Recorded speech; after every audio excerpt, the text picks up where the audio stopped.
A glorious and powerful evening to everyone. So shall we? Good news. And finally, and that's not sarcasm. The thing is, a 5-year-old girl from Kryvyi was left completely alone after her father was conscripted.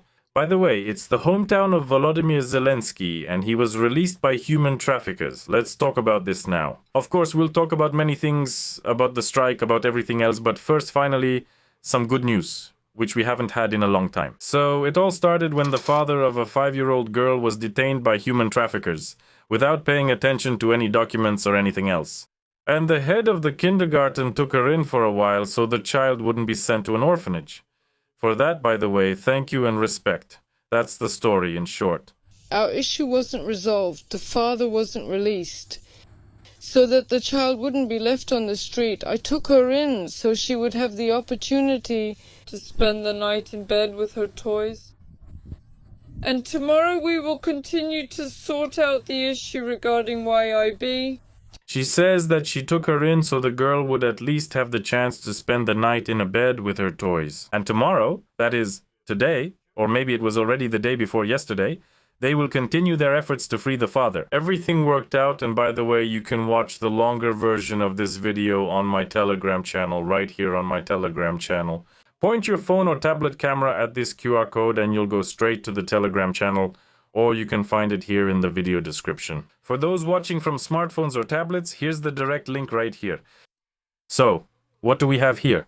First, those Lyudolov draft office goons made a statement, of course. They stated that the mobilization of the single father in Kryvyi was legal, and that his documents for exemption were falsified. This was stated by the head of the Pokrovske-Tarnasky-Lyudolovsky unit, I. Kist Korolenko. And he stated that, according to him, a divorce decision and living with the father are not proof of single parenting. And obviously I don't know who raises children there, maybe deer, maybe passing birds, but apparently Korolenko has a huge one. A huge life experience and education somewhere around first grade, maybe 12. That's why he draws very logical conclusions with magnificent logic.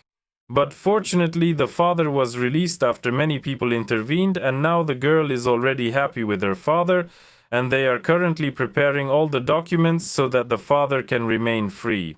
So there are still good things that happen, and that's wonderful. As for the strike, a very serious blow was dealt to one of Ukraine's key enterprises.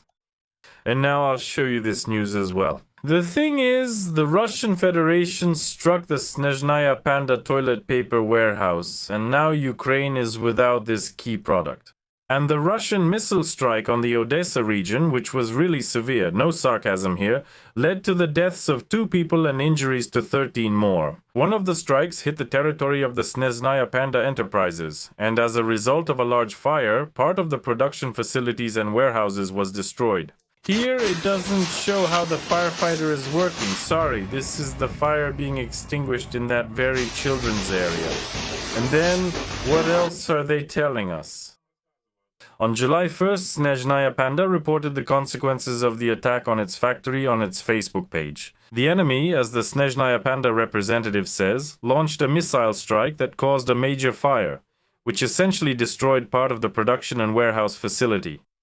I also have a video of all this. I'll show it here now. It's short, but you can see everything clearly. Oh no, that's not it. Here it is, sorry. Well, toilet paper obviously burns very intensely because it's paper.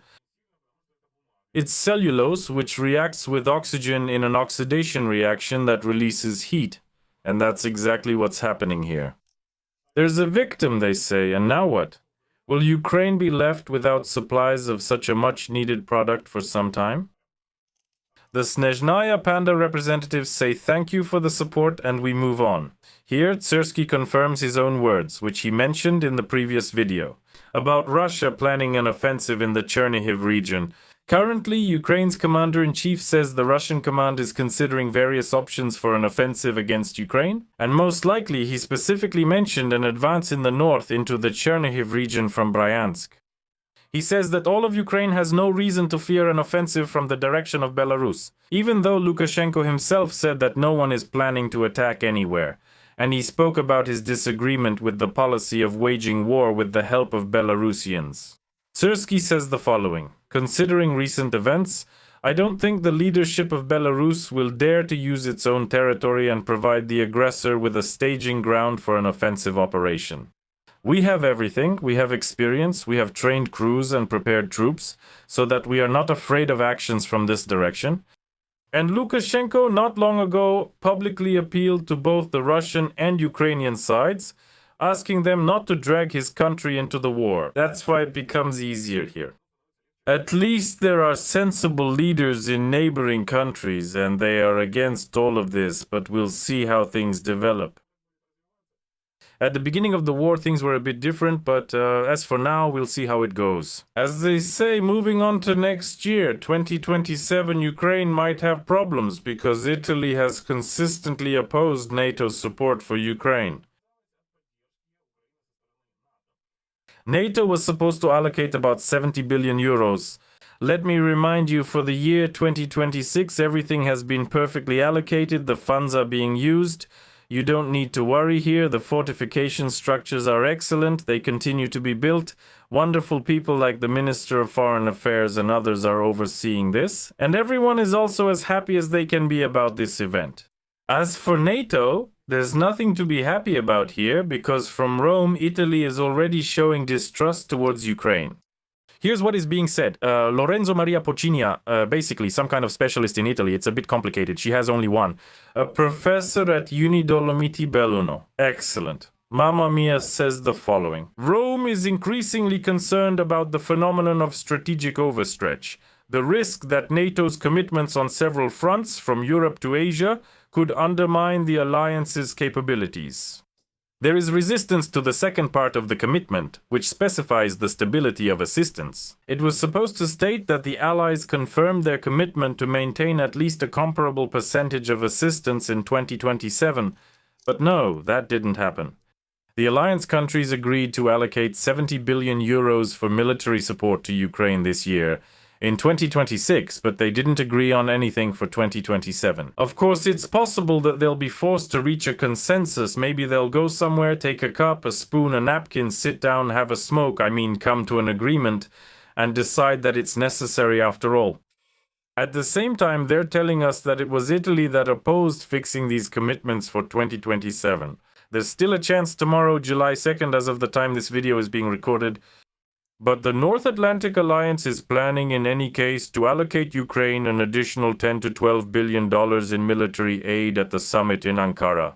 That's 4 times less, by the way, than at the previous 2 meetings, so maybe the NATO countries decided to save money, but I don't really think that's the case.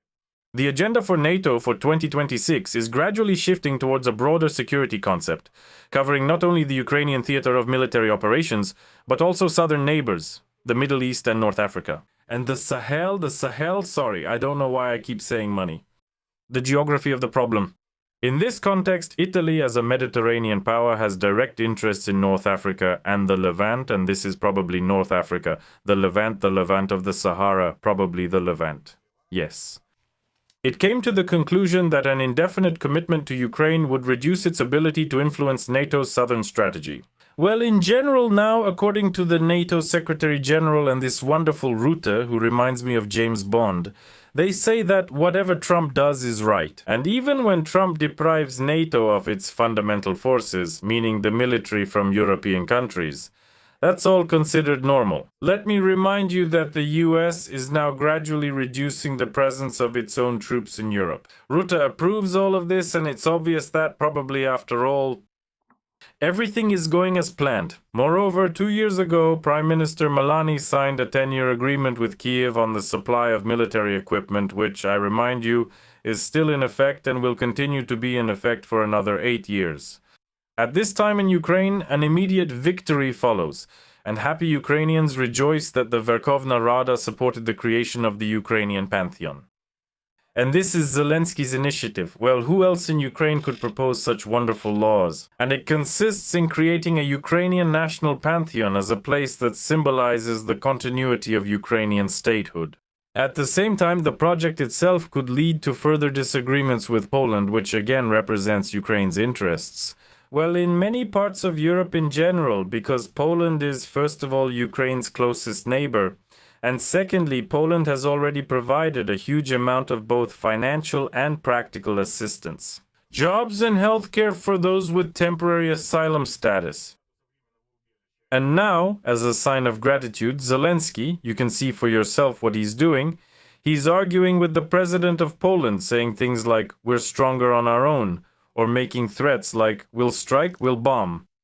And of course, the Verkhovna Rada, yes, they were glad, supported Zelensky's initiative, and on July 1st, 290 deputies voted for it.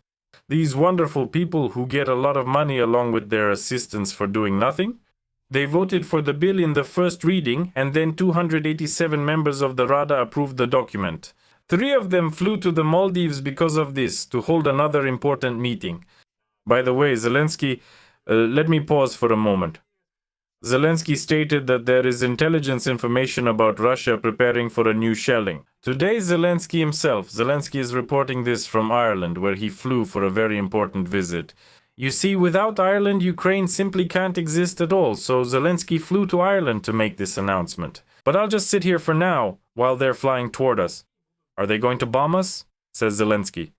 That's the kind of statistics we have, if anyone bothered to collect them. Regarding the heaviest shelling in Ukraine, where is Zelensky at this time? Let me remind you that during one of those extremely grim episodes, when there was the heaviest shelling of Kyiv and other cities, Zelensky was in South Africa, I think, and then the president of one of the Latin American countries with the telling last name Nasri flew to Kyiv. And Nasri's visit to Kyiv was very successful. In short, multiple military and economic cooperation agreements were signed, everything went perfectly. Now, the mighty president is safe in Ireland. And about Narit, it's just a thing, it's just a resource, as they say, all these combat pies. So, what do we have there? With the symbol of continuity of state tradition, the bill proposes the creation of a unified national space in Kyiv, which will symbolize the continuity of Ukrainian tradition from Rus to modern Ukraine.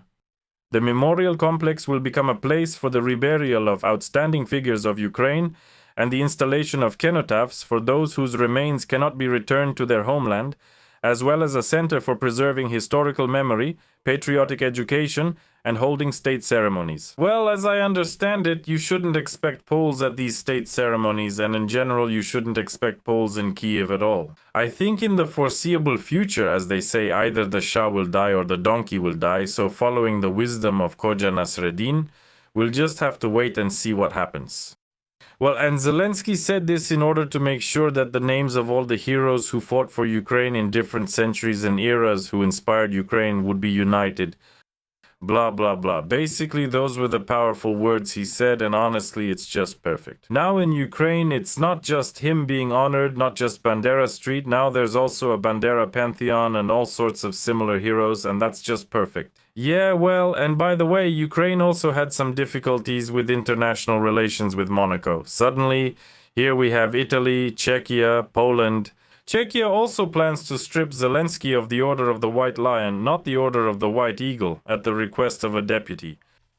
And now they're damaging relations with Monaco, because suddenly it became known that the SBU most likely still needs to remove this as well. But according to various publications and sources, most likely they are involved in the terrorist attack in which the victim was the Ukrainian businessman Vadim Yermolayev. As a victim, meaning he wasn't seriously hurt, but the woman who was with him was severely injured. I think she even lost her legs. Well, that's just awful. Monaco investigators probing the attempted assassination of the Ukrainian billionaire are considering possible involvement by the Security Service of Ukraine. And today I read that this is the main theory.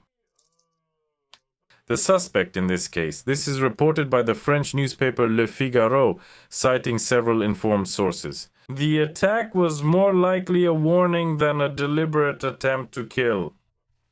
And the explosion itself occurred on June 29 in a residential building in Monaco. As a result, a businessman was injured, but not seriously. His wife was not injured, there was another woman there, and their 13-year-old son as well. It is not specified. Yermolayev was not in critical condition. That became known later. The problem is that from 2017 to 2019 he renounced his Ukrainian citizenship, and in 2023 he came under Ukrainian sanctions. And then he was going to speak at the Congress with a statement about corruption in Ukraine. Obviously, he knows a lot of things. Well, this was, let's say, a rather gentle warning from Ukraine that you can speak, but it's better not to reveal anything. But now it's Monaco. Despite its small size, it has enormous significance in the politics of the European Union. The security service of Ukraine is investigating, and now people in France and other countries are also starting to recognize what's happening. Let's see how relevant and repeatable all this is for us, of course. I mean, the reaction there, but maybe something will work out. Well, and now what? Now, of course, let's go even harder. The leaders and actions of Ukrainians, I mean the authorities, should be shown and characterized by this wonderful person. Completely satisfied with his work to the fullest. But unfortunately, our work did not yield any results. And now we'll see what came of all the stories from those so-called powerful leaders. Today we watched Barnu, but there's this guy who personally puts forward some cruel ideas. And the gentler these speakers look, the less cruel they seem. I don't know if it's compensating for some childhood failures or something else, but the level of violence they add to their speeches is just off the charts. And the level of common sense is off the charts too, but in a different way. Sometimes it goes so low it breaks through the floor. So, let's see. The guy's name is Andrei Gorodny. Let's listen to what they have to say. He's tired of thanking Poland. I mean Poland, which took in over 1 million Ukrainian refugees and was one of the first to offer help to Ukrainians. He's tired of saying thank you. But that's understandable, that's just Andrei. He was apparently in power from the very beginning, and he was talking for money. But he doesn't want to thank Poland, which I think didn't help him personally in any way, but did help millions of Ukrainians. And he says, well, that Poland, oh well. Our positions, even with partners, are very close. Polite behavior and ignoring issues no longer work. Silence also doesn't help. We were silent for 5 years. What he said, this protsuya, that's actually from the Polish language, that hard C and the U, those are borrowings from Polish. Here is classic Ukrainian, which used to be one of the softest languages in the world, and now it's turning into something unrecognizable.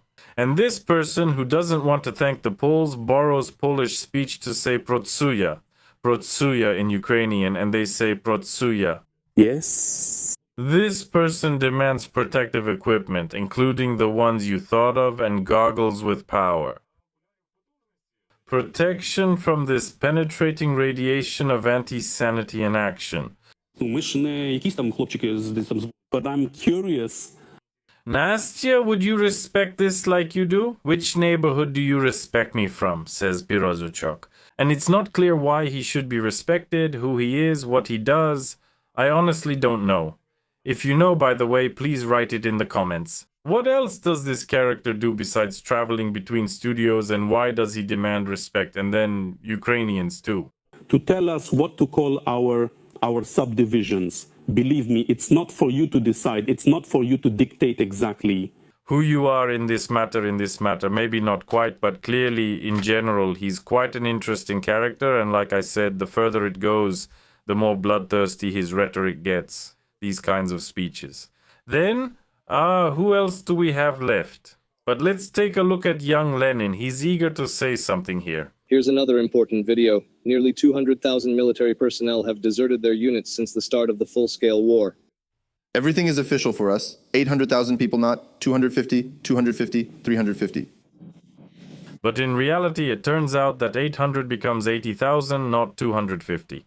But what is happening and who else is involved, we will show. Yes, overall, I think that's enough of all this power for today. The main thing is that there is good news. I'm most happy that the girl's father was finally released. I hope you're as happy about it as I am. I hope that all these twists and turns will be overcome by us, that we'll get through them successfully, and we'll see a brighter future ahead. Whatever it may be, we're waiting for it.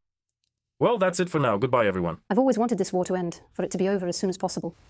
Probably we didn't think it would last as long as it already has, and every day we dream that the end is near, that it will be over soon. This is by far the worst period of my life. I think every Ukrainian can agree with me right now. I don't know if anyone can say that they are absolutely happy right now. even if your life is full of wonderful things, even if the war hasn't affected you personally. We all live under a grey sky, under the pressure of the fact that we might be living through a war. We never wanted this.